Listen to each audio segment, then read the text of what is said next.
ప్రియులారా, మన ప్రభు అయిన యేసు క్రీస్తు నామంలో మీకు శుభోదయం. ఆయనను గూర్చి అనుదిన ఆత్మీయ ఆహారం, జూన్ 27 శుక్రవారం.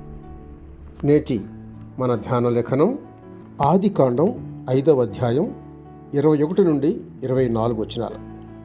హనోకు 65 ఏండ్లు బ్రతికి మెతూషలను కనెను.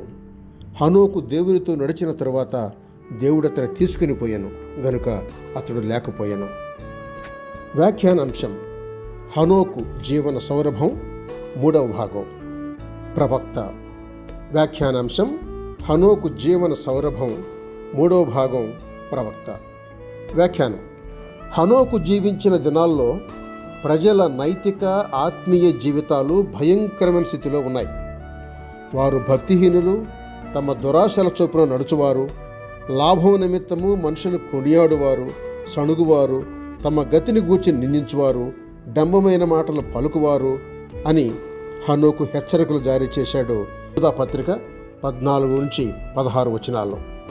అవును, సొంత లాభం నిమిత్తం తమ దురాశల చొప్పున నడుచుకునేవారు. ఆశ మంచిదే గాని దురాశ చెడ్డది. అత్యాశ కూడా మంచిది కాదు.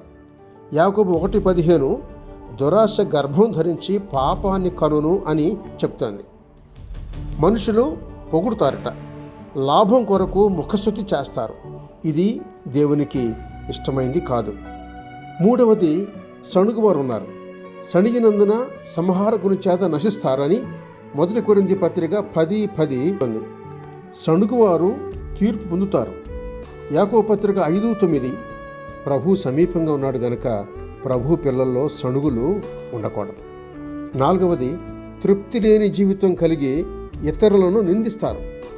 నిందించువారు దేవుని పిల్లలకు విరోధులు అని 1 తిమోతి పత్రిక 5వ అధ్యాయం 14 వచనంలో చూస్తున్నాం.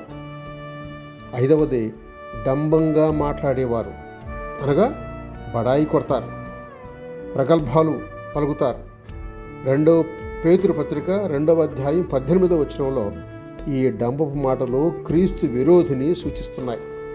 ప్రకటన గ్రంథం 13వ అధ్యాయం 5వ వచనం, 2వ తెస్సలోనిక పత్రిక 2వ అధ్యాయం 4వ వచనం చూడండి.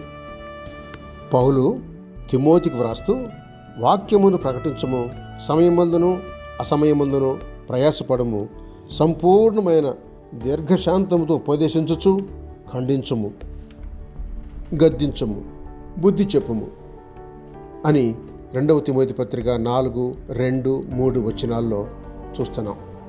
ప్రతి క్రైస్తవుడు ప్రభువు 2వ రాకడను గూర్చిన ప్రవచనాలెత్తి నాశనం వైపు పరిగెత్తు మానవులను హెచ్చరించాల్సిన అవసరం ఉంది. శుభములతో వందనాలు.